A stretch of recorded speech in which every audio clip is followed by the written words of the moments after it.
lebih 20 tahun ya, nggak bosan Pak ya. Ada yang sakit hipertensi? Banyak ya. Asam urat lebih banyak pastinya Bu ya.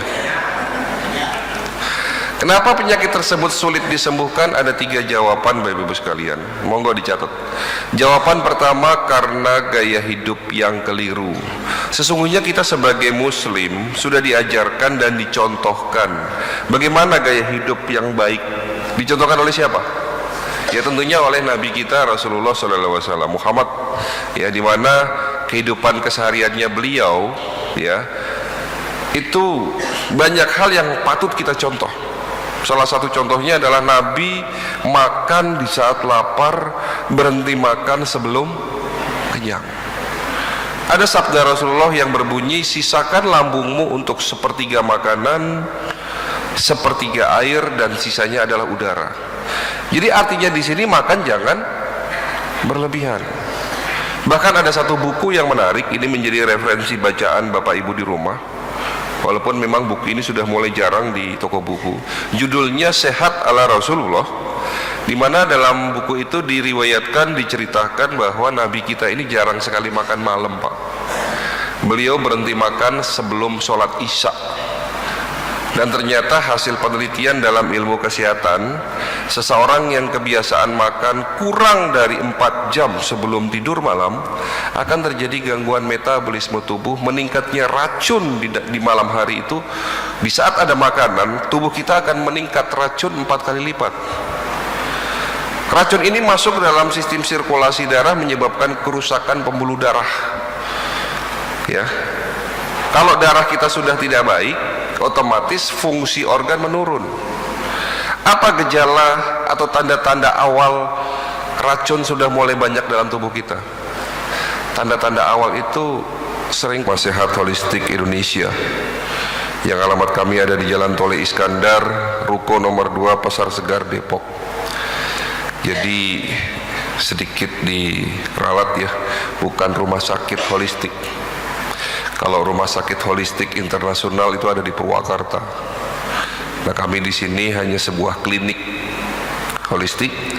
Kami dari Depok, Bapak Ibu sekalian. Bapak Ibu sekalian yang dirahmati dan dicintai Allah Subhanahu wa taala, kedatangan kami ke sini, programnya kami namakan adalah manasik kesehatan. Di mana manasik kesehatan ada 2 tujuan. Tujuan pertama adalah memberikan edukasi, pendidikan kesehatan dalam rangka mencegah terhadap penyakit kronis. Penyakit kronis seperti yang kita ketahui, contohnya diabetes, hipertensi, asam urat, sakit jantung koroner, stroke, gagal ginjal, bahkan penyakit kanker. Dari tahun ke tahun angkanya terus bertambah Bapak Ibu sekalian. Kami mendapatkan laporan dari Kementerian Kesehatan Indonesia, masyarakat Indonesia yang sakit kronis di tahun 2017, 2 tahun yang lalu. Jadi update terbaru itu baru 2 tahun yang lalu.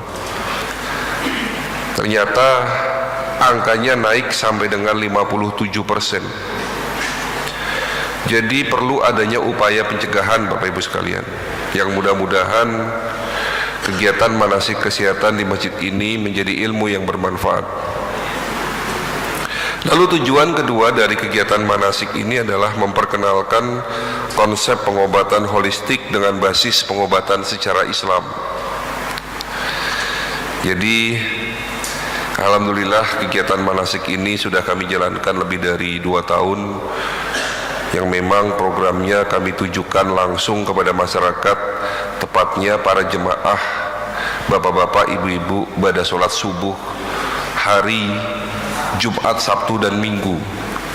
Jadi keliling Jabodetabek hanya bisa kami lakukan weekday, weekend, hari Jumat, Sabtu, dan Minggu. Yang sekali lagi alhamdulillah ya, kami bisa hadir di masjid ini, bersilaturahim, bertatap muka langsung dengan para jemaah, bapak-bapak, ibu-ibu sekalian. Saya di sini duduk sebagai dokter spesialis naturopati, mewakili klinik holistik Rumah Sehat Holistik Indonesia. Ya, pastinya terdengar asing ya. Mungkin ada yang tidak tahu atau bahkan semuanya tidak tahu apa itu dokter spesialis naturopati, karena memang pendidikan kedokteran tersebut di Indonesia belum ada. Tapi insya Allah nanti akan sedikit saya jelaskan. Dan hari ini kita juga akan sama-sama belajar 40 menit dengan tema judulnya adalah kenapa penyakit kronis sulit untuk disembuhkan. Jadi Bapak Ibu yang sudah divonis oleh dokter sakit diabetes, hipertensi, apalagi sakit jantung, stroke, itu adalah penyakit yang dalam ilmu kedokteran medis dikatakan tidak dapat disembuhkan dan harus minum obat seumur hidup. Tetapi kita sering mendengar Rasulullah SAW bersabda, likulli da'in dawaun, setiap penyakit pasti ada obatnya. Jadi insya Allah kalau menurut Nabi kita sendiri, penyakit diabetes bisa disembuhkan Bapak Ibu sekalian. Penyakit hipertensi, jantung, stroke, bahkan penyakit gagal ginjal dan kanker pun insya Allah bisa disembuhkan. Tetapi pertanyaannya, kenapa jika kita divonis, sekali lagi divonis oleh seorang dokter di luar sana, penyakit tersebut tidak dapat disembuhkan? Nah, ini ada satu perbedaan yang insya Allah 45 menit ke depan ada benang merah yang bisa kita ambil, yang bisa kita cari tahu ya. Tetapi izinkan terlebih dahulu saya ingin sedikit bercerita sejarah Bapak Ibu sekalian. Tadi dikatakan saya mengambil jurusan pendidikan kedokteran spesialis naturopati. Dasarnya apa? Dan Rumah Sehat Holistik Indonesia itu klinik seperti apa gitu loh. Ya, sedikit bercerita sejarah begini. Saya lulusan Fakultas Kedokteran Universitas Islam Sultan Agung Semarang, disingkat Unisula Semarang. Lulus menjadi dokter tahun 2002. Setelah menjadi dokter umum, saya lanjut belajar mendaftar untuk menjadi dokter spesialis bedah awalnya ya. Tetapi perjalanan waktu niat berubah. Apa alasan yang menjadikan niat berubah? Ya, alasan ini berhubungan dengan sebuah pertanyaan yang ditujukan oleh seorang ustadz kepada saya. Pertanyaan yang berhubungan dengan hukum halal dan haram dalam konsep pengobatan Islam. Dok, sebagai muslim, dokter sebagai muslim pastinya tahu benar konsep halal dan haram, karena di Islam tegas diatur, halal jelas halalnya, haram pasti haram ya. Apakah obat-obat yang selama ini dokter resepkan kepada seluruh pasien dokter dipastikan zat-zat yang terkandung di dalam obat tersebut tidak ada sesuatu yang diharamkan di agama kita? Bapak Ibu sekalian, saya cukup kaget mendapatkan pertanyaan tersebut ya, karena walaupun saya lulusan salah satu universitas berlabel Islam, Unisula itu kan Universitas Islam Sultan Agung Semarang, tetapi kami tidak pernah diajarkan konsep pengobatan secara Islam. Walaupun labelnya Islam, walaupun rumah sakitnya Islam ya, tetapi metodenya sama, ala barat semua, dan kiblat dari ilmu kedokteran di Indonesia itu ke Belanda. Jadi kami tidak pernah diajarkan pengobatan secara Islami ya.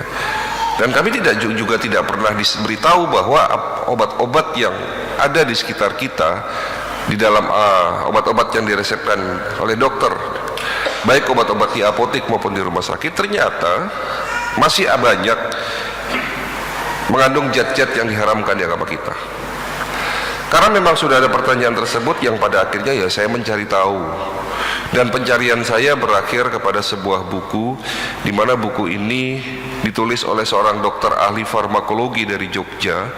Ternyata juga beliau melakukan sebuah penelitian yang berkaitan dengan kehalalan obat.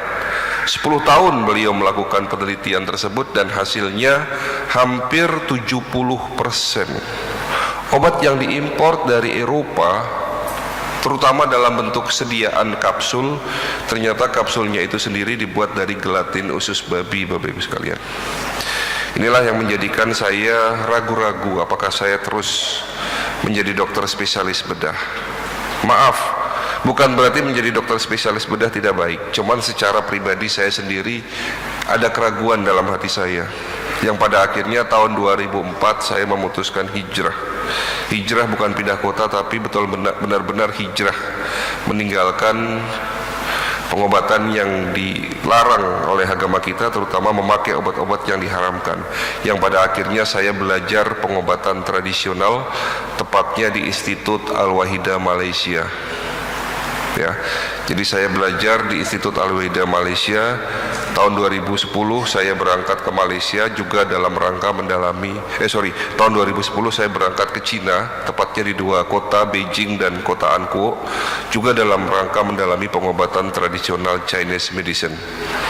Jadi dalam hal ini dokter yang mendapatkan title sebagai dokter spesialis naturopati, ya, itu adalah dokter yang mendalami pengobatan tradisional, ya.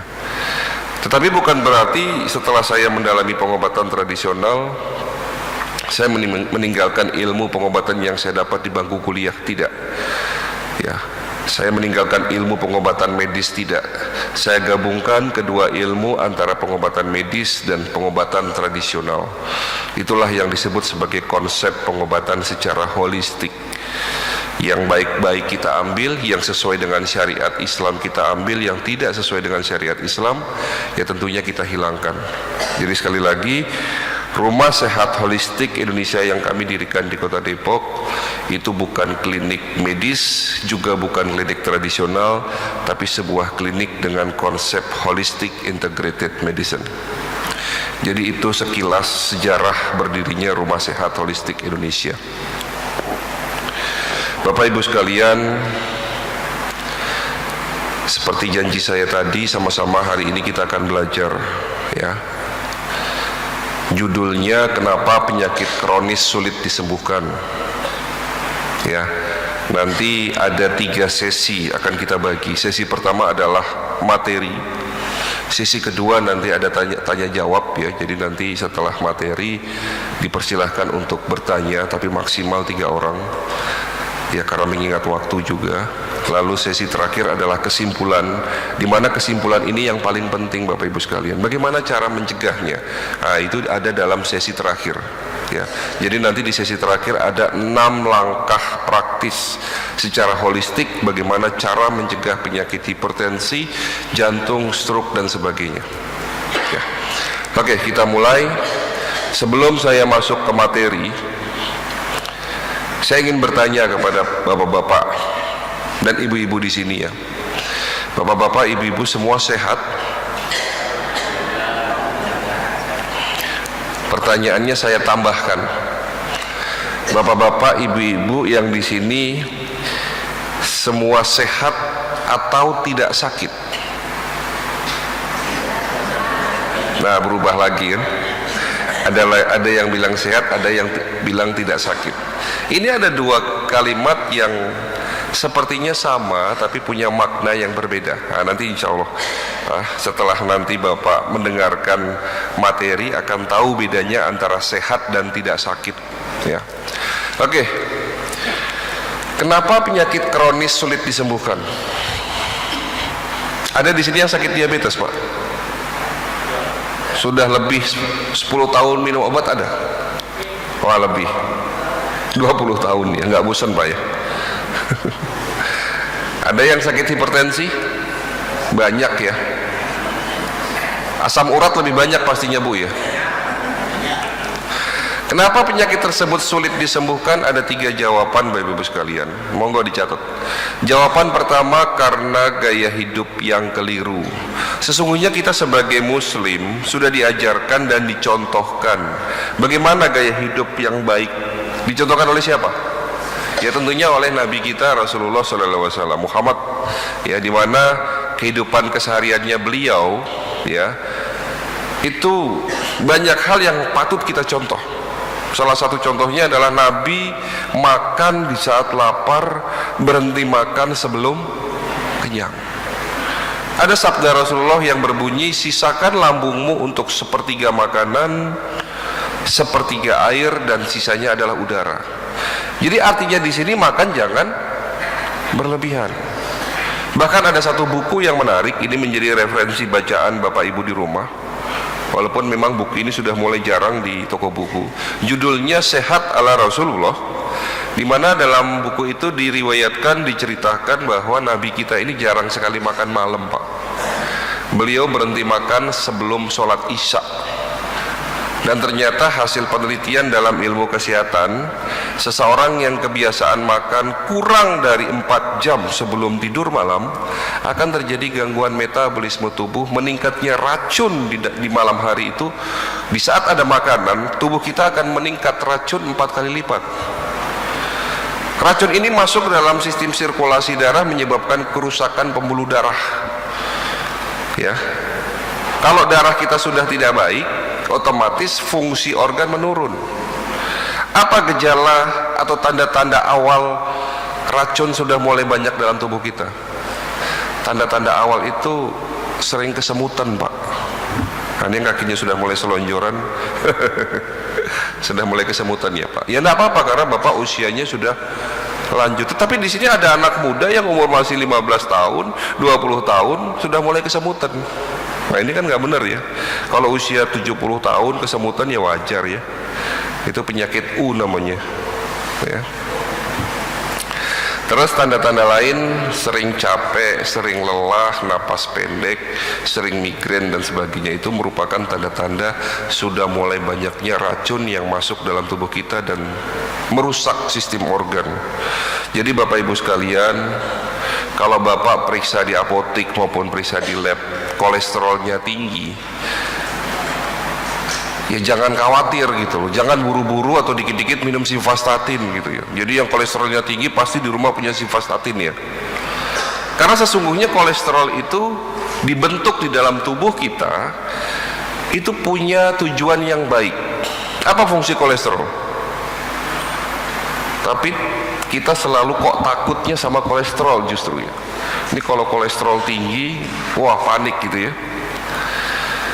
Ilmu kedokteran yang baru dikatakan bahwa kolesterol itu tidak jahat buat tubuh kita. Justru kolesterol itu berfungsi banyak. Salah satu fungsinya adalah kolesterol itu sebagai oli atau pelumas, mempertahankan pembuluh darah kita supaya tidak rapuh.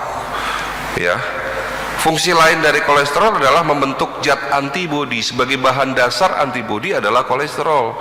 Jadi kalau kolesterol Bapak diturunkan dengan simvastatin, ya efek samping dari minum obat simvastatin adalah daya tahan tubuh menurun.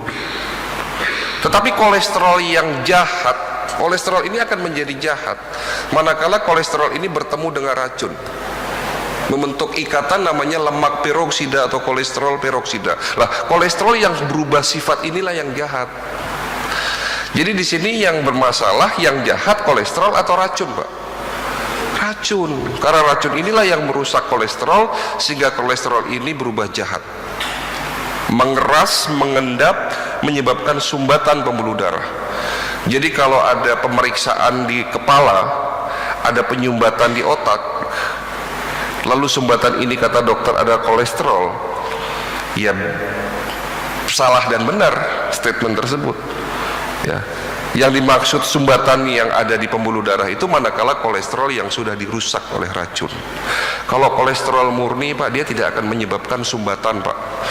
Kolesterol tidak akan menjadi menggumpal. Tetapi kalau kolesterol yang menggumpal menyebabkan sumbatan-sumbatan, itu pastinya sudah dirusak oleh racun. Racunnya dari mana tentunya? Dari gaya hidup yang salah. Kurang minum air putih, makan malam, makan berlebihan, makanan tidak seimbang, kurang istirahat, begadang, dan sebagainya. Nah, saya ada satu cerita, ini cerita menarik. Beberapa bulan yang lalu saya didatangi oleh pasien ibu-ibu usia 55 tahun, sakit gangren diabetik. Tahu Pak sakit gangren diabetik? Jadi beliau mengidap sakit diabetes sudah lebih dari 10 tahun. 1 tahun terakhir kaki sebelah kanannya itu membusuk. Ada luka yang tidak sembuh-sembuh. Jadi seluruh telapak kakinya ini membusuk, menghitam, ya. Bahkan waktu datang ke klinik saya itu jari-jari kakinya sudah mulai copot satu-satu, Pak. Beliau datang begini, "Dok, apakah tidak ada cara lain supaya kaki saya sembuh tanpa harus diamputasi?" Jadi ternyata sudah berobat kemana-mana. Dokter terakhir di rumah sakit yang beliau kunjungi itu menyatakan ini kaki ibu tidak bisa diselamatkan dan harus segera dipotong. Dan tidak main-main, dipotongnya di atas mata kaki, karena ini telapak kaki sudah membusuk semua. Tolong dokter resepkan obat herbalnya, ya, supaya kaki saya sembuh tanpa harus dipotong. Beliau bertanya begitu kepada saya, dan apa yang saya lakukan, saya tidak langsung beri obat, tetapi yang kami lakukan adalah melakukan sebuah observasi, di mana alhamdulillah 10 tahun terakhir ini, Bapak Ibu sekalian, klinik Rumah Sehat Holistik Indonesia didukung dengan teknologi, dan salah satu teknologinya adalah teknologi medical check up. Ya, di mana alat ini kami temukan waktu kami masih belajar di kota Beijing. Alat ini pada tahun itu 2010 itu belum ada di Indonesia. Bahkan sampai hari ini pun masih jarang. Sudah ada beberapa tempat tapi masih jarang.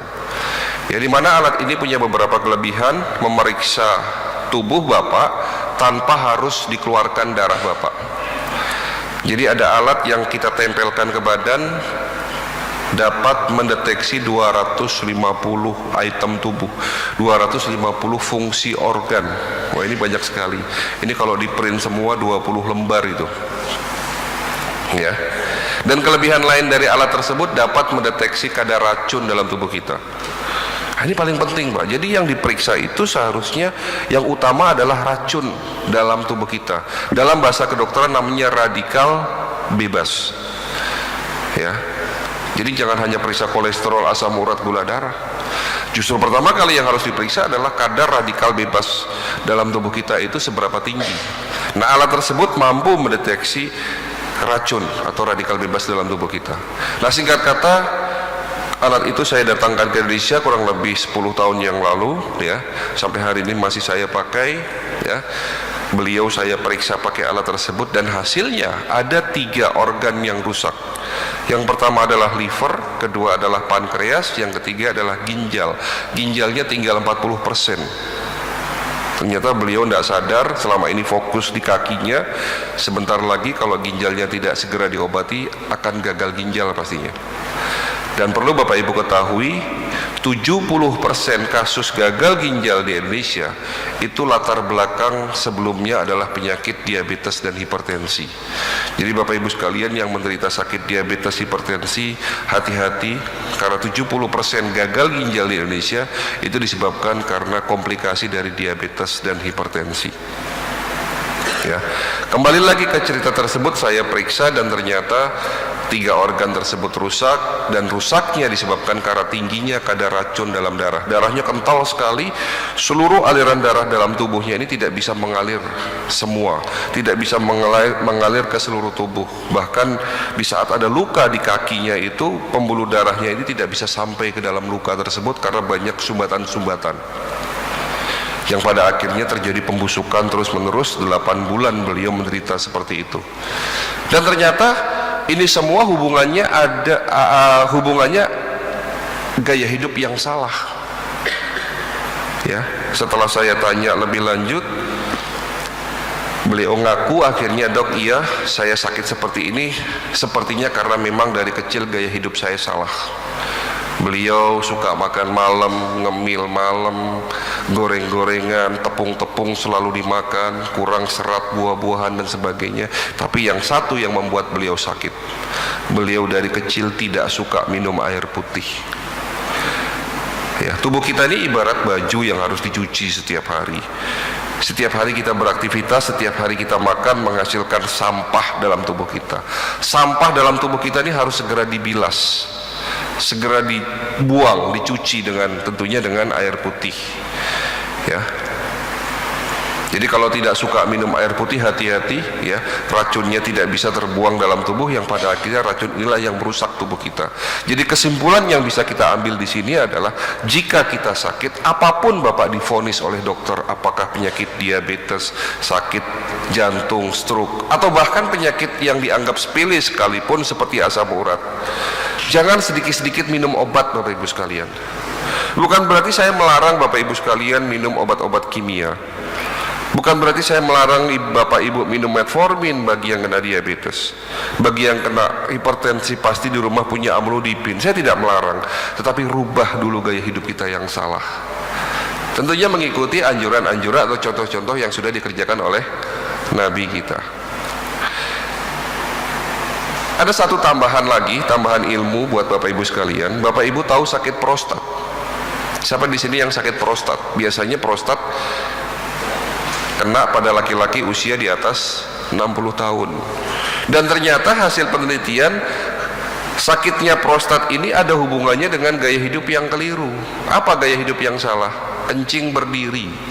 Sementara Rasulullah sudah mengajarkan cara kencingnya jongkok. Apa hubungannya kencing berdiri dengan prostat? Seseorang yang kebiasaan dari kecil kencing berdiri tentunya akan berpotensi sisa urin itu tidak terbuang. Jadi urin yang ada dalam kandung kemih itu berpotensi akan mengendap di dalam urin, menjadi infeksi. Tetapi kalau kita kencingnya jongkok, kandung kemih akan dibantu tekanan dari perut dan otot-otot pinggul, sehingga semua urin yang ada di dalam kandung kemih ini akan keluar. Nah, ini salah satu penyebab dari sakit prostat. Ini kalau bicara masalah gaya hidupnya Rasul sampai sore Pak nanti, karena banyak sekali yang dibahas di situ. Tapi singkat kata adalah sakitnya kita karena gaya hidup kita yang salah, tidak sesuai apa yang sudah dicontohkan oleh Nabi. Ya, kita hari ini ada istilah namanya standing party, makan dengan cara berdiri. Itu caranya orang bule, sementara Rasulullah sudah ngajarin makannya duduk atau bersila seperti ini dengan tangan kanan pakai jari-jari 5 jari itu kan. Nah, itu udah diajarkan sebelum makan itu ndulit kalau bahasa Jawa tuh ndulit ya Pak, ndulit garam meja gitu kan. Jadi garamnya itu nggak pernah dicampur di makanan. Kalau beliau masak itu nggak pernah garam itu dicampur di makanan ya, karena kalau garam sudah dipanasin di dalam makanan itu akan berubah sifat, garamnya menjadi jahat. Jadi kalau misalnya ingin sedikit asin ya ndulit garam, tidak ada garam di dalam makanannya itu, gitu loh. Itu semua sudah diajarkan oleh Nabi kita. Nabi tidak pernah menggabungkan antara karbo dan protein dalam sekali makan. Beliau di saat makan daging nggak pernah pakai roti Pak, nggak pernah pakai gandum, apalagi nasi. Zaman dulu nggak ada nasi ya. Jadi kalau makan daging, beliau campurannya minyak zaitun dicampur dengan buah dan sayur-sayuran. Lah kita kalau makan nasi sepiring, di situ ada lauknya gitu loh. Orang Indonesia jarang sekali makan daging, tapi tingkat serangan jantung itu tinggi Pak. Sementara orang Arab itu kalau makan daging doyan, tapi ternyata sakit jantung, koroner dan stroke di negeri Arab itu rendah dibandingkan dengan Indonesia. Indonesia jauh lebih banyak. Jadi ternyata tolong perhatikan, kalau Bapak sakit hipertensi, kolesterol tinggi ya, stroke, ya jangan takut sama daging kambing Pak, jangan takut sama sate. Nggak apa-apa makan sate silahkan, nggak apa-apa makan daging kambing. Yang menyebabkan kita sakit itu bukan dagingnya, tapi bumbunya, santannya, garamnya terlalu berlebihan. Nah itu ya, dan mungkin dicampur antara karbo dan protein itu tadi, cara makan yang keliru, apalagi kalau ditambah makan malam gitu ya. Oke, kita lanjutkan. Kenapa penyakit kronis sulit disembuhkan? Karena pengobatan yang keliru Bapak Ibu sekalian. Ini semakin menarik nih. Nah, untuk menjelaskan poin 2 ini saya ingin bercerita 3 kasus. Tolong perhatikan kasusnya. Kasus pertama, datang seorang ibu-ibu umur kurang lebih 58 tahun. Ini masih ibu-ibu contohnya. Datang ke klinik saya, keluhannya, dokter saya sakit pinggang. Tolong perhatikan. Gejalanya sakit pinggang. Kalau menurut Bapak sakit pinggang itu penyebabnya apa, Pak? Hah? Sakit ginjal. Oke, karena kurang minum air putih mungkin ya. Jadi kalau kurang minum air putih itu nanti gangguan utamanya adalah ginjal. Terus apa lagi selain sakit ginjal? Keseleo. Oke, berarti ototnya bermasalah. Saraf kejepit, atau bahasa kedokteran namanya hernia nucleus pulposus, HNP. Beliau sudah periksa ke rumah sakit, sudah dirujuk ke laboratorium, periksa darah, periksa USG dan foto ronsen.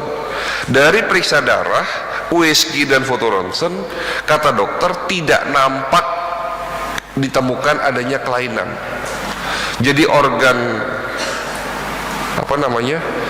tulang belakang, ginjal diperiksa, darahnya diperiksa, di situ tidak nampak adanya kelainan. Akhirnya dokter hanya memberikan obat penghilang rasa nyeri. 8 bulan minum obat penghilang rasa nyeri, minum obat enakan, nggak minum sakit lagi dok katanya. Datang ke saya, kira-kira kalau Bapak jadi saya apa yang Bapak lakukan? Didatangi seorang pasien, katanya sudah berobat ke rumah sakit, sudah diperiksa dan tidak ditemukan adanya penyakit. Kira-kira kalau Bapak jadi saya, Bapak mau bilang apa sama pasien itu? Ya Pak, nah ini susahnya jadi dokter nih ini. Ya, kira-kira apa? Kalau Bapak didatengin seorang pasien, andai kata Bapak dokter, Bapak 1 tahun berobat, sudah diperiksa sama dokter, sudah dirujuk rumah sakit, periksa darah, USG, foto ronsen, tidak ketemu penyakitnya. Nah kalau Bapak jadi saya, Bapak mau ngomong apa coba? Mau melakukan apa? Pasrah aja Bu, banyakin doa gitu ya? Ya enggak begitu juga. Doa penting tapi ikhtiar jauh lebih penting. Doa tanpa ikhtiar ya tidak ada gunanya gitu. Yang saya lakukan, tolong perhatikan kalimat saya. Jika ada seorang dokter di luar sana mengatakan tidak ditemukan penyakitnya, kemungkinan itu kurang tepat. Yang benar adalah belum ketemu penyakitnya. Lah kan sudah diperiksa dok.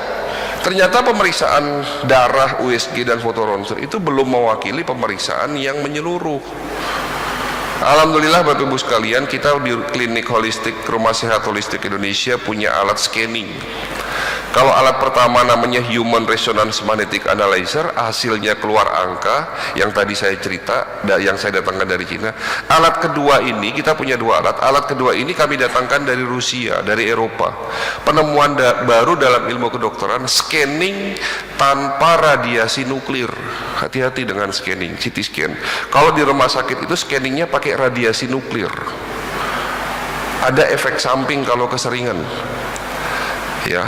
Tapi yang baru ini alatnya tidak besar, hanya sebesar USG. Scanningnya hanya lewat gelombang telinga.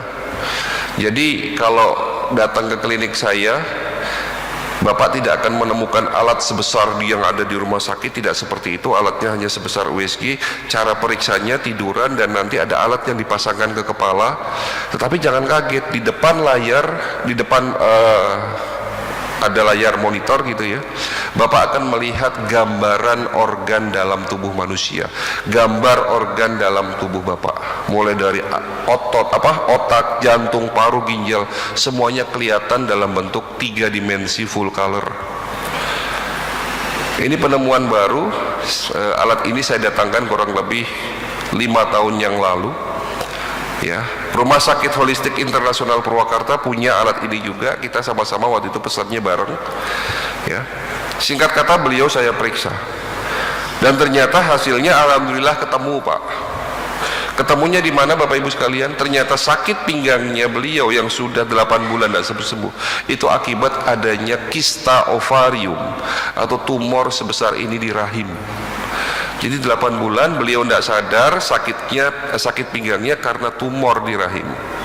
Setelah tahu penyakitnya kista ovarium, ya baru saya berikan pengobatan. Ya kebetulan beliau tidak mau operasi, ya saya berikan herbal untuk mengobati kistanya. Dan ada PR yang beliau harus kerjakan di rumah. PR-nya apa dok? Nanti sampai rumah cari daun sirsat dicampur kayu manis dan kunyit putih temu mangga. Daun sirsat, kayu manis dan kunyit putih temu mangga.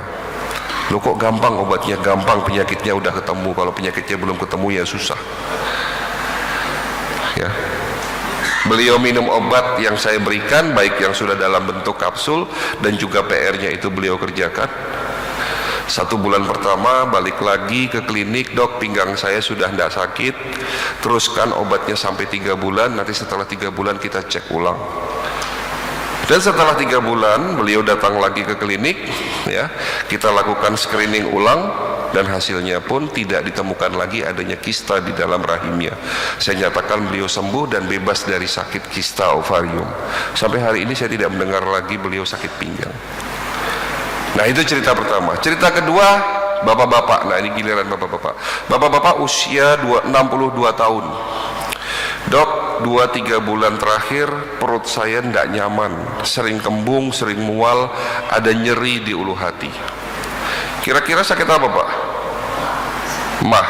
Kalau sakit mah minum obat apa? Promah. Oh, andalanya promah ya mesti ya. Kalau tidak promah milanta ya. Ya tidak salah, kalau sakit mah minumnya promah tidak salah, benar itu. Tapi kenapa 3 bulan beliau tidak sembuh-sembuh? Sudah minum milanta, sudah minum promah, polisilen katanya, udah berangkat ke rumah sakit dikasih obat mah juga sama dokter. Bosan dok 3 bulan minum obat mah tidak sembuh-sembuh. Setelah saya periksa, saya scan dari kepala sampai ujung kaki, ternyata bukan sakit mah tapi sakit batu empedu. Lah kalau sakit batu empedu sembuh nggak pakai promah Pak? Nggak sembuh. Obatnya apa? Saya resepkan obat herbal, gampang obat herbal untuk batu empedu. Ya, ada PR yang harus beliau kerjakan di rumah. PR-nya nanti sampai rumah cari apel hijau, dimakan 5 buah sehari, dicampur dengan 2 sendok makan minyak zaitun sebelum tidur. Alhamdulillah. 1 bulan beliau minum herbal dari saya dan PR-nya beliau kerjakan secara rutin. Beliau kurangi makanan santan dan berlemak. Batu empedunya pun berangsur-angsur keluar lewat pup. Dan mualnya, kembungnya, nyerinya pun berangsur-angsur hilang. Nah itu cerita kedua. Cerita terakhir datang ibu-ibu umur 30 tahun. Nah ini muda ini, usia 30 tahun datang ke klinik saya. Dok sakitnya tuh di sini katanya. Sakit apa Pak? Jangan bilang sakit hati loh.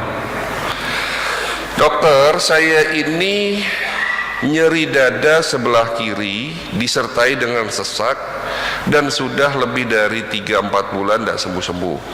Sudah ke dokter, dirujuk ke rumah sakit, ketemu sama dokter spesialis jantung, lalu saya di EKG, di treadmill, hasil pemeriksaan rekam jantung dinyatakan saya ada kelainan jantung. Kayaknya begitu. Tapi kenapa kok 3-4 bulan tidak sembuh-sembuh? Tolong perhatikan kalimat ini. Jika Bapak divonis oleh seorang dokter sakit jantung, sakit paru-paru, sakit ginjal, dan sudah minum obat lama nggak sembuh-sembuh, bisa saja penyakitnya itu tidak berdiri sendiri. Bisa saja penyakitnya itu disebabkan atau dipengaruhi atau dipicu oleh penyakit-penyakit yang lain. Nah, penyakit yang lain ini belum ketemu. Sudah ditemukan sakit jantung, tapi ternyata setelah saya scan, gangguan atau kelainan yang ada di jantung akibat penyakit yang ada di usus besar. Nama penyakitnya divertikula, gara-gara banyak sampah atau plak di dalam usus. Sampahnya ini menghasilkan gas berlebih, gasnya naik ke atas, neken jantung. Jantungnya sakit. Saya tidak beri obat untuk jantung karena sudah dikasih oleh dokter di rumah sakit. Teruskan obat jantungnya, tapi saya berikan herbal untuk cuci usus. Kita kombinasi antara obat jantung dan obat herbal dari saya. Tetapi obat herbal yang saya berikan itu hanya untuk cuci usus. Setelah ususnya bersih, alhamdulillah jantungnya berangsur-angsur sehat. Nah, dari 3 cerita tadi kita bisa buat satu kesimpulan Bapak Ibu sekalian. Kenapa penyakit kita susah disembuhkan? Karena salah diagnosis yang tidak tepat, diagnosis yang tidak komplit. Diagnosis itu tidak hanya berdiri sendiri, terkadang ada beberapa diagnosis tambahan. Kalau salah diagnosis atau diagnosisnya tidak tepat, otomatis obatnya pun keliru, makanya tidak sembuh-sembuh. Sebelum saya jawab Yang ketiga, kenapa penyakit kronis susah disembuhkan? Jawaban ketiga, saya mau tanya sama Bapak Ibu sekalian. Bapak Ibu tahu sakit asam urat? Tahu? Kan populer ya. Gejalanya apa Pak? Gejala sakit asam urat itu apa? Nyeri. Keluhan utama dari sakit asam urat itu nyeri. Nyeri di mana? Sendi. Sendi apa? Sendi besar atau sendi kecil? Sendi kecil. Jadi kalau lutut Bapak sakit, siku Bapak sakit, pundak Bapak sakit, itu bukan asam urat. Asam urat itu selalu di jari-jari tangan dan jari-jari kaki. Nah pertanyaannya, tolong yang bisa jawab pertanyaan saya kasih hadiah Pak. Loh ini benar. Bapak mau apa hadiahnya Pak? Mau minta apa hadiahnya? Hah? Umroh. Pak, Bu, 2 tahun saya ngisi manasik. Setiap saya tanya ke jemaah minta hadiah apa, kok selalu jawab mintanya umroh ya? Termasuk di masjid ini ya sama, mintanya umroh dong. Ya, saya tidak kasih umroh, tapi saya kasih general check up gratis. Yang bisa jawab dan benar. Kalau tidak benar ya tidak dikasih. Salah tidak apa-apa Pak ya, silahkan tunjuk tangan ya. Apa penyebab penyakit asam urat? Monggo tunjuk tangan. Duluan. Siapa tahu benar. Ada di sini yang tahu? Iya silakan. Purin itu apa Pak? Saya tanya balik nih. Bapak mengatakan zat purin yang berlebihan. Purin itu apa sih?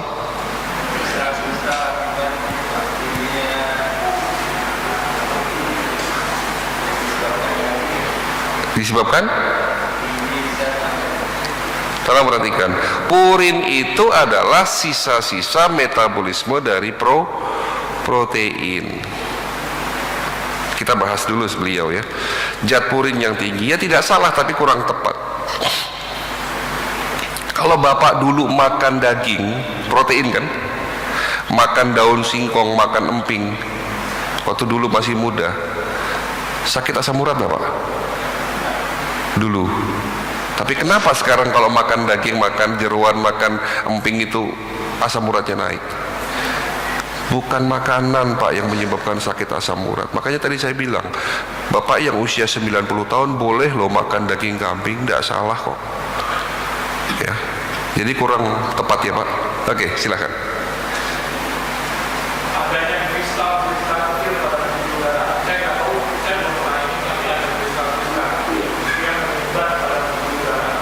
Adanya kristal-kristal urat namanya, kristal urat ya, bukan otot urat ya, ini maksudnya kristal urat. Ya pertanyaannya kenapa kok ada kristal gitu loh? Kenapa kok bisa sampai ada kristal tuh kenapa gitu loh? Itu pertanyaannya.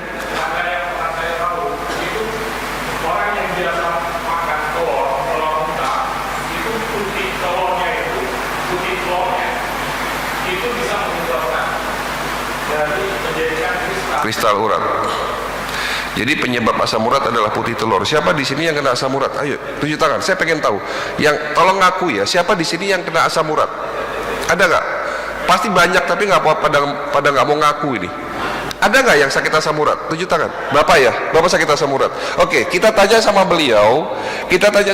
Beliau sakit asam urat. Apakah Bapak suka makan putih telur? Enggak. Tapi kena asam urat Pak. Nah kita akan bermain logika ya. Saya akan merubah paradigma Bapak ini. Jadi maaf Pak, salah Pak ya. Bukan putih telur. Siapa di sini? Iya silakan.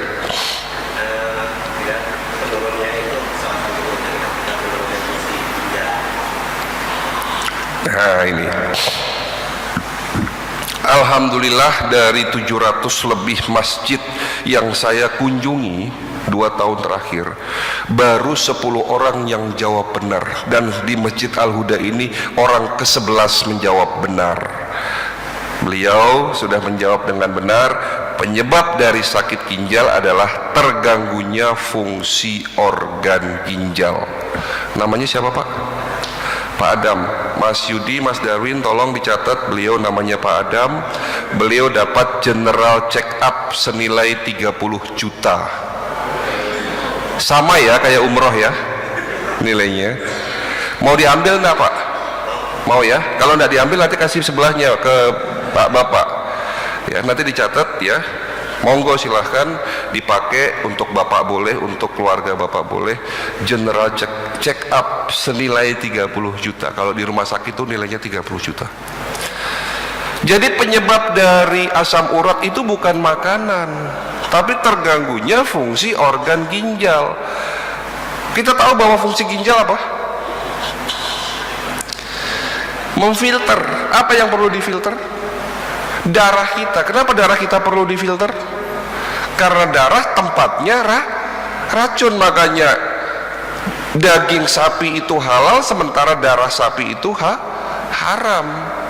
Dasarnya ini loh, kenapa kok Islam melarang makan darah? Karena darah itu tempatnya zat sisa racun. Jadi kalau kita makan darah sapi, darah ayam masuk dalam tubuh, ya kita akan keracunan, karena darah tempatnya racun. Nah, racun yang ada dalam darah ini disaring oleh ginjal ya. Salah satu zat sisa namanya purin. Purin ini disaring oleh ginjal, dikeluarkan lewat dalam bentuk air seni. Tapi kalau ginjalnya Bapak tidak bagus, purinnya ini tidak bisa disaring, tetap ada di dalam darah sehingga mengkristal dan jadi asam urat. Jadi kalau Bapak sakit asam urat, yang harusnya diobati ginjalnya. Jadi kalau selama ini Bapak hanya minum piroxicam dan allopurinol tok, ya tidak sembuh-sembuh. Jadi kalau ada pasien datang ke klinik kami, dok saya sakit asam urat, ya silahkan tetap minum piroxicam allopurinol boleh, saya obati ginjalnya dengan herbal. Dua kombinasi pengobatan ini namanya pengobatan holistik. Setelah ginjalnya sembuh, ya Bapak boleh lagi makan daging, boleh lagi makan emping dan sebagainya. Soto Betawi kan enak tuh Pak. Di dalam soto Betawi ada apa Pak? Ada daging, ada emping, ada jeroan kadang-kadang. Tapi kenapa saya kalau makan soto Betawi nyeri-nyeri, katanya begitu ya? Ya itu karena ginjalnya tidak beres. Jadi kalau ginjalnya sudah sembuh, monggo silahkan makan soto Betawi lagi, tapi jangan berlebihan dan jangan dimakan di malam hari. Lah Pak, sekarang jualan soto Betawi kebanyakannya malam Pak. Nah ini susah ya. Ya.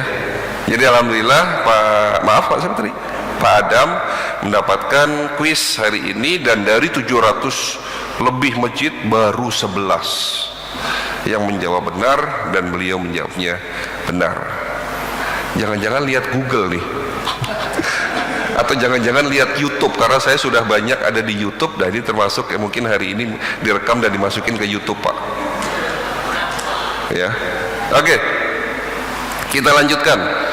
Tapi sekali lagi sebelum saya menjawab pertanyaan ketiga, saya mau tanya sama Bapak Ibu di sini. Bapak Ibu pernah pusing? Oh sering. Apalagi tanggal tua nih ya Pak. Tolong perhatikan.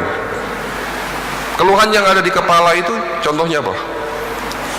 Pusing. Apalagi di kepala? Migrain. Jangan kebalik ya, dok kepala saya kembung, salah ya. Yang di kepala dulu, pusing, migrain, vertigo, betul? Oke, turun ke dada, apa? Nyeri, sesek. Turun ke perut, apa? Kembung, mual, mules, kesendi-sendi, pegel-pegel, nyeri dan sebagainya. Pertanyaannya, itu penyakit bukan Pak? Sekali lagi tolong dijawab, itu penyakit bukan? Bukan Pak.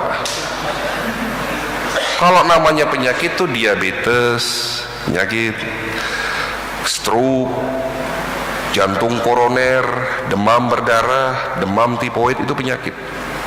Sama-sama demam berdarah, sama-sama panas misalnya, tubuh Bapak panas, tapi belum tentu penyakitnya sama. Panas yang satu karena demam berdarah, panas anak yang kedua karena tipes, misalnya begitu. Nah, tugas dokter mencari tahu penyebab dari gejala yang Bapak sampaikan. Gejala yang Bapak rasakan selama ini, tolong perhatikan, itu bukan penyakit, itu adalah alarm tubuh kita.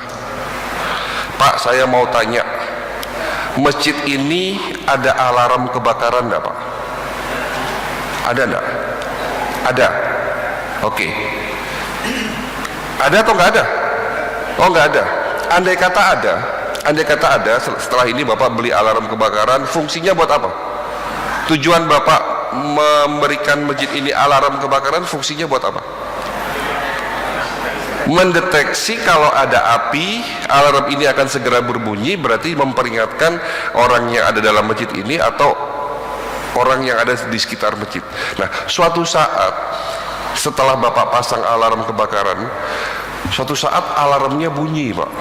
Apa yang Bapak lakukan sebagai pengurus masjid? Datang ke masjid dan mencari sumber api. Setelah ketemu sumbernya, ya buru-buru dimatikan. Tapi yang beliau lakukan, datang ke masjid bukan cari sumber api, tapi cari alarmnya, terus alarmnya diputus kabelnya. Bunyi lagi nggak, Pak? Habis itu tidak dicari sumber apinya, Bapak pulang lagi seolah-olah nggak terjadi apa-apa. Alarmnya udah nggak bunyi, tapi kebakarannya masih tidak? Masih. Yang pada akhirnya masjid ini kebakaran habis tanpa kita sadari. Ketahuannya sudah besar. Inilah yang terjadi di saat alarm pusing muncul. Kita sering matikan dengan Panadol, Paramek. Alarm pegal-pegal muncul, kita sering matikan dengan Neoremasil, Neoralgin dan sebagainya. Yang pada akhirnya jawaban ketiga, kenapa penyakit kronis sulit disembuhkan? Karena ketahuannya sudah terlanjur parah. Itu jawabannya. Nah, coba cek di rumah sakit, orang yang sakit jantung udah parah jantungnya, yang sakit gagal ginjal ya udah parah ginjalnya. Saya ada satu cerita, mudah-mudahan cerita ini menjadi pelajaran buat kita. 1 bulan sebelum Ramadan tahun 2018 kemarin, saya mengisi acara manasik di ibu-ibu majelis taklim di Kelapa II Depok yang hadir cukup ramai, lebih dari 100 orang. Pertanyaannya sama, apakah ibu-ibu jemaah di sini semua sehat? Mereka serempak mengatakan sehat. Ada satu orang yang saya tanya, kebetulan duduk di sebelah saya. Beliau adalah ibu ketua majelis taklim, ibu ustazah pimpinan majelis tersebut. Ibu ustazah sehat, beliau mantap tanpa ragu-ragu mengatakan, insya Allah saya sehat, dok. Apa buktinya, Bu? Saya sehat karena saya jarang sakit, dok. Makan enak, tidur enak, bisa ngajar sehari 2-3 tempat, beribadah dengan normal. Usianya sudah 60 tahun. Yakin ibu sehat? Yakin, dok, kata beliau begitu. Begitu yakinnya beliau mengatakan dirinya sehat.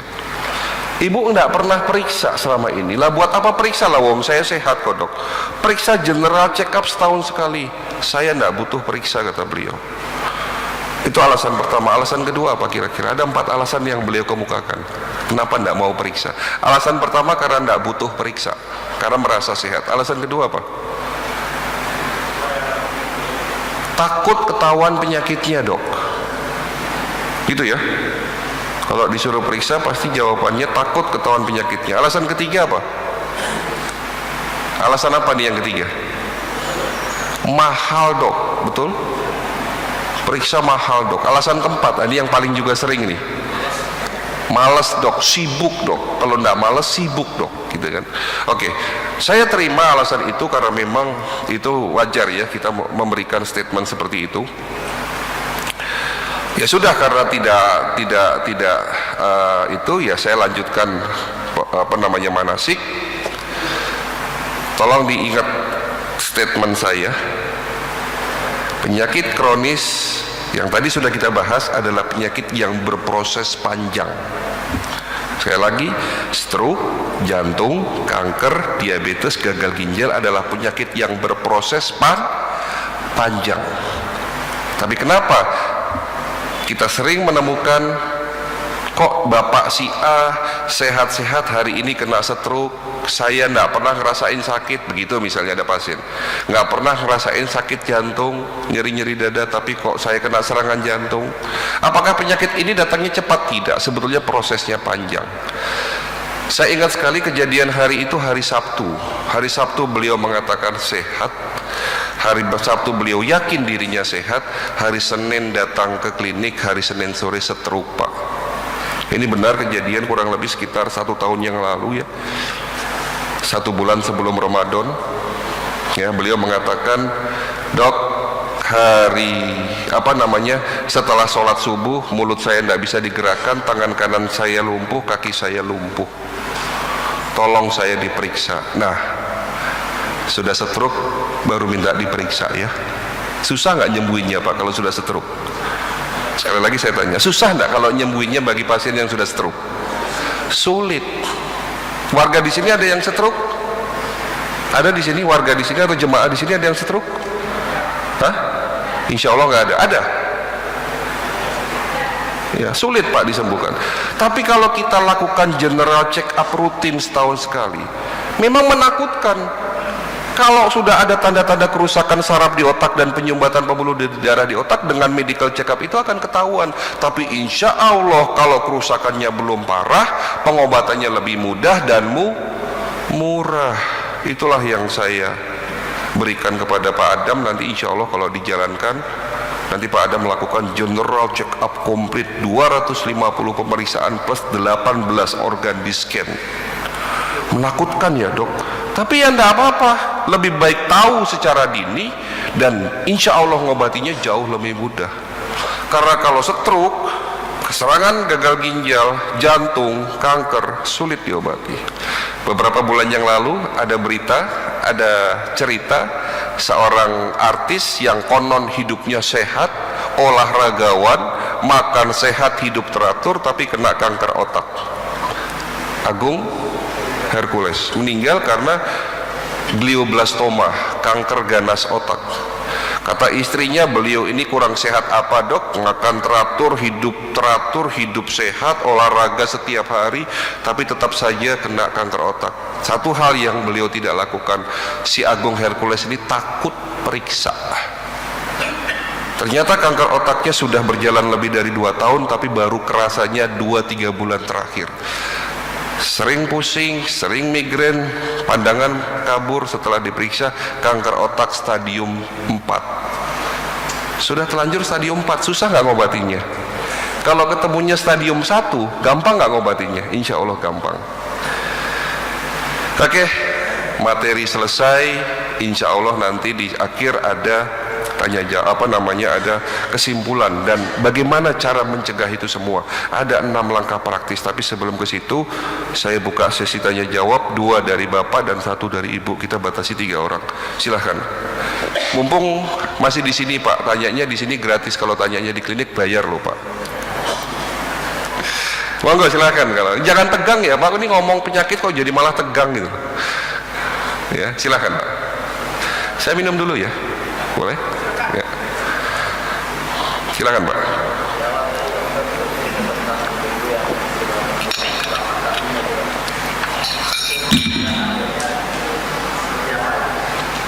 Iya, cerita itu kejadian itu kurang lebih 4 bulan yang lalu. Setelah beliau datang ke klinik, setelah saya periksa dengan alat-alat yang kita punya dan saya menemukan jawabannya kenapa kok beliau sakit dan ini dan itu, yang pada akhirnya saya melakukan 3 tahap pengobatan. Yang pertama saya bersihkan darahnya, saya bersihkan ususnya, karena ternyata penyebab rusaknya sistem tubuh ini diawali dengan ususnya yang kotor. 20 hari saya bersihkan ususnya pakai herbal. Setelah 20 hari selesai, saya bersihkan darah, liver, ginjal dan pankreasnya. Setelah itu saya kuatkan imunnya. Setelah ini semua selesai, di bulan keempat saya berikan nutrisi untuk membangun sel-sel yang rusak. Alhamdulillah Pak, sembuh tanpa harus dipotong. Ya, ada pasiennya yang tadinya jalan itu kakinya napak lantai, itu katanya kayak disilet-silet jarinya.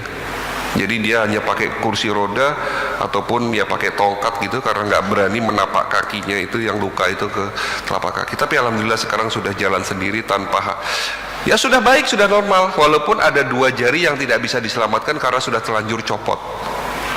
Jadi dari 5 jari kaki kanannya itu 2 jari sudah telanjur copot, ya nggak bisa disambung lagi, udah copot kok. Ya itu saja nggak bisa diselamatkan, tapi alhamdulillah semuanya ini sudah sembuh total. Itu butuh pengobatan kurang lebih 4-5 bulan Pak. Ya alhamdulillah. Gitu Pak. Ya, ada pertanyaan lain? Ya silakan Pak, yang di belakang.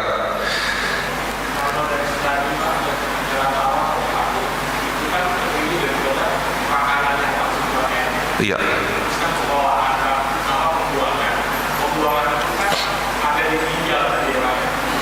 Pembuangan bukan hanya di ginjal, sistem pembuangan itu dari, iya,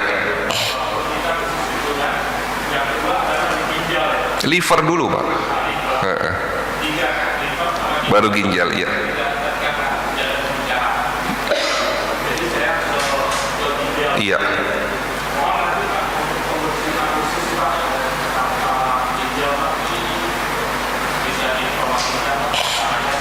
Ya, untuk cuci usus ya.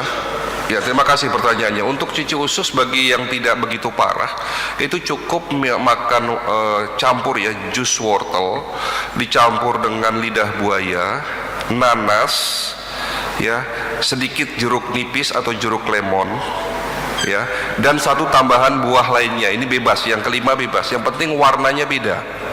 Sekali lagi, ini bagi yang ususnya, plak di dalam ususnya belum parah, Pak, masih tipis. Bagaimana tahunya? Ya diperiksa. Nanti setelah diperiksa kan ketahuan, oh ini ada plak tapi belum parah. Cukup pakai nanas, lidah buaya, apalagi tadi jeruk lemon, ya, sama tambahan satu lagi nanas ya, sama tambahan satu lagi ya, monggo bebas buahnya, bisa buah naga atau buah kiwi boleh.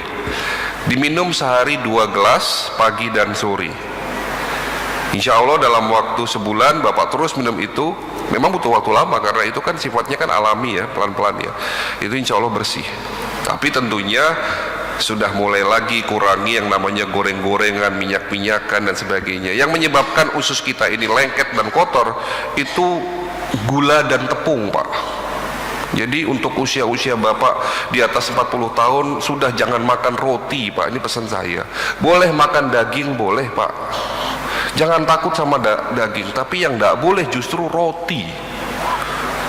Ya, apalagi donat yang mahal di mall itu, lebih baik makan daging sekilo daripada makan donat seperti itu. Oke. Jam berapa ya? Oke. Jadi gitu ya.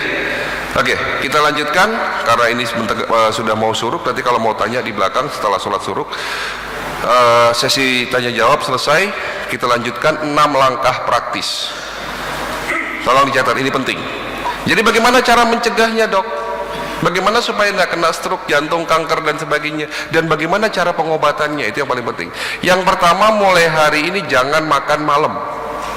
Makan sate boleh, daging kambing boleh, yang penting jangan berlebihan dan jangan dimakan lebih dari jam 7 malam. Itu yang pertama, tolong catat. Yang kedua, jangan tidur larut malam.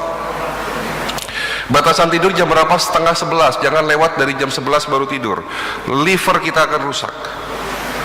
Cepat saja ya. Sebetulnya saya mau membahas masalah ini, tapi karena memang sudah mendekati syuruk. Yang ketiga, air putih dijaga 2 liter sehari. Ya, boleh minum kopi, tapi yang penting dari pagi sampai maghrib 2 liter air sudah masuk. Malam mau tidur jangan banyak-banyak minum, seteguk 2 teguk saja. Jadi kalau mau tidur jangan sampai 2 gelas, rusak ginjalnya malah, Pak. Cukup seteguk 2 teguk, sekedar membasahi kerongkongan. Itu langkah ke-3.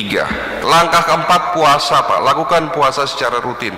Alhamdulillah Ramadan kemarin kita keliling dari hari pertama sampai hari ke-25, safari ya Ramadan. Kita memberikan manasik kesehatan, tetapi temanya manfaat puasa dari kedokteran holistik. Jadi kalau nanti tahun depan masjid ini ingin mengundang kami lagi untuk memberikan ceramah kesehatan, tetapi dengan tema puasa dari sisi kedokteran holistik, monggo ya. Itu yang keempat, puasa. Yang kelima, ini penting, Pak, tapi kadang-kadang suka tidak sadar ini. Mohon maaf kalau saya sedikit menyinggung perasaan Bapak. Yang kelima ini, jika mau sehat, kata Nabi, bukan kata saya, kata Nabi, jaga hati. Karena penyakit hati ini bisa menyebabkan gangguan fisik. Orang yang suka marah-marah gampang kena stroke nggak, Pak? Gampang kena stroke, gampang kena hipertensi, diabetes dan sebagainya. Jadi jaga hati. Penyakit hati ini contohnya apa? Iri, dengki, sombong, takabur. Bahkan senyum saja dengan sesama muslim dapat pahala, Pak. Gitu loh. Karena dengan senyum kita memberikan kebahagiaan kepada orang lain. Bukan begitu, Pak? Iya. Tapi kalau lewat depan rumah tetangga lalu kita cemberutin, kira-kira itu perasaannya gimana yang kita cemberutin? Nah ini akhirnya muncul penyakit gitu loh ya, hipertensi, jantung, stroke dan sebagainya. Jaga hati. Itu yang ke-5. Ada 6 langkah praktis. Sekali lagi kita ulangi. Yang pertama apa tadi? Jangan makan malam. Berarti ada nggak di sini sate nggak boleh? Boleh ya, Pak. Jadi jangan takut sama sate loh ya. Jadi hanya sekedar jangan makan malam. Yang kedua apa? jangan tidur larut malam. Batasan tidur jam berapa? Setengah 11 paling telat, jangan lebih dari jam 11. Jam 11 sampai dengan jam 1 malam harus tidur pulas. Setelah jam 1 mau sholat tahajud, jam 2 setengah 3 monggo, itu diperbolehkan. Bahkan orang yang sering sholat tahajud, daya tahan tubuhnya akan terbentuk. Tapi makanya kalau sholat tahajud harus tidur dulu, kan begitu ya. Yang ketiga apa?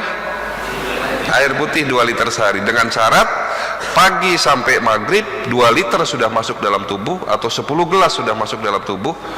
Malam mau tidur jangan terlalu banyak minum. Itu yang ketiga. Yang keempat, puasa. Lakukan puasa secara rutin. Jadi kalau ada dokter di luar sana melarang-larang puasa, itu salah.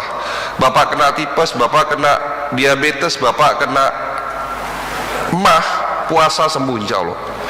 Itu yang keempat. Yang kelima, jaga Yang keenam, check up sebelum sakit. Itu jawabannya. Kalau langkah separuhnya Bapak Ibu, berarti 1,5 juta. Kalau separuhnya berapa? 750.000. Wah, ada yang 7 tangan langsung di belakang. Mau dong. Ada syaratnya. Sebentar, kita tidak pakai BPJS. Kita tidak ada BPJS. Tidak bisa Pak, tidak berlaku BPJS di klinik kami. Tapi insya Allah terjangkau Pak. 750.000 itu lebih murah daripada iuran BPJS tahun loh. Sekarang BPJS mau naik loh Pak. Udah naik ya. Nah ini udah nggak pernah dipakai, naik pula ini. Ntar bisa di saat dipakai nggak bisa dipakai, obatnya habis lah, inilah ini dan sebagainya gitu ya. Wah ini repot di BPJS emang. Makanya kita nggak pakai BPJS. Oke, tolong perhatikan, ada 2 syarat untuk jadi pasien khusus tuh. 2 syarat bersyarat. Yang pertama, tolong perhatikan, yang umum tanpa syarat, yang khusus 2 syarat. Syarat pertama, yang boleh menjadi pasien khusus hanya mereka yang hadir di masjid ini saja. Jadi yang boleh didaftarkan menjadi pasien khusus hanya mereka yang mendengarkan seminar saya sampai selesai. Mohon maaf Bapak Ibu sekalian, yang sudah pulang jangan didaftarin ya. Apalagi yang tidak ikut hari ini, tetangga-tetangga, mohon maaf, kita harus ada subsidi silang antara umum dan khusus. Jadi Bapak Ibu, inilah bentuk silaturahim yang kita berikan di sini. Saya tidak maksa. Yang mau jadi pasien umum tidak usah daftar. Yang mau jadi pasien khusus silahkan di belakang nanti setelah acara ini selesai daftar. Daftar tidak pakai duit, tidak jadi ya tidak apa-apa. Hanya sekedar daftar. Paham di sini Pak? Itu syarat pertama. Syarat kedua masih ada Bapak Ibu sekalian, jangan senang dulu. Syarat kedua, yang bisa menjadi pasien khusus hanya mereka yang meluangkan waktunya untuk periksa di hari di mana saya memberikan manasik. Paham? Oh iya, tadi belum saya jawab ya. Jadi kalau Bapak sudah jadi pasien khusus, istri Bapak, anak, cucu, menantu, besan yang tidak datang, yang dianggap keluarga oleh Bapak, pinjamkan kartu Bapak, mereka pun bisa jadi pasien khusus. Tetapi syarat kedua masih ada. Untuk menjadi pasien khusus itu, tolong perhatikan, mereka yang melakukan pemeriksaan di mana di hari saya memberikan manasik kesehatan. Berarti hari ini yang bisa jadi pasien khusus hanya mereka yang datang ke klinik hari ini. Loh, kok buru-buru Dok? Ini bukan masalah buru-buru Pak. Pengalaman kami sudah 10 tahun memberikan ceramah seperti ini. Kalau ditunda seminggu lali Pak, ditunda sebulan lupa. Saya tidak ada waktu hari ini. Kalau masalah tidak ada waktu bisa rembukan sama staf saya. Kalau masalah tidak ada duit silahkan rembukan sama staf saya. Yang penting niat ya. Bagi hari ini yang Bapak datang ke klinik saya mau kasih gratis buku. Buku ini sudah saya susun selama 3 tahun terakhir, dan buku ini adalah buku pengobatan holistik yang tidak ada di toko buku. Saya hanya berikan buat pasien-pasien kami ya. Jadi bagaimana caranya? Setelah daftar, nanti daftar, tolong perhatikan, bagi yang kesulitan untuk berangkat ke Depok ya Pak ya, Dok saya hari ini tidak ada yang nganter gitu ya Bu. kumpul lagi di masjid ini setengah 9, saya kirim mobil antar jemput gratis. Enak ya, sudah dikasih potongan, dikasih antar jemput gratis, sampai di klinik dikasih buku, dikasih snack gratis pula nanti di klinik buat cemilan ya. Tapi tolong perhatikan, saya hanya batasi hari ini 40 orang, tidak boleh lebih dari itu. Kalau lebih gimana dok? Lebihnya nanti kita settingkan di hari lain. Kenapa tidak besok? Gitu loh pertanyaannya. Ingat bahwa kegiatan manasik ini hanya kita jalankan Jumat, Sabtu, dan Minggu. Hari Minggu besok kami ada di tempat lain, di masjid lain. Otomatis hari Minggu besok buat jemaah yang saya isi di hari Minggu besok. Kenapa nggak minggu depan? Ya sama jawabannya, karena minggu depan itu untuk jemaah di minggu depan. Luangkan waktu, jangan tunda-tunda, mumpung ada kesempatan. Mau jadi pasien umum berarti hari Senin sampai Kamis datangnya, tidak perlu daftar, tapi resikonya tadi biayanya sudah tahu ya. Tapi kalau mau jadi pasien khusus, dengan mendaftar dulu, hari ini kumpul lagi di masjid ini setengah 9 nanti kami akan kirim mobil antar jemput gratis. Ada pertanyaan sampai di sini untuk masalah teknis? Iya, diantar jemput pak. Iya pak. Nanti kalau dijemput pulangnya dibiarin kan nanti kayak ini nanti jadinya. Ya, insya Allah diantar jemput pak. Ya. Oke, kalau tidak ada pertanyaan cukup sekian dari saya. Kalau nanti ingin bertanya masalah teknis, bagaimana penjemputan, bagaimana cara pemeriksaannya, syarat-syaratnya apa, silahkan, nanti ada staf saya di belakang, ada 2 orang ya. Silahkan, terima kasih, mohon maaf kalau penyampaian kami ada yang kurang baik ya. Saya sangat terima kasih, begitu luar biasanya jemaah di masjid ini ya. Saya berharap apa yang sudah Bapak Ibu terima jangan hanya sampai di Bapak saja, tapi siarkan ke masyarakat. Kalau memang ini sudah direkam, silakan masukkan, upload ke YouTube biar banyak yang dengar ya. Jalankan 6 langkah tadi. Mohon maaf kalau penyampaian kami ada yang kurang baik, menyinggung hati, mohon dimaafkan sekali lagi. Akhirul kalam, wabillahi taufiq wal hidayah. Wassalamualaikum warahmatullahi wabarakatuh.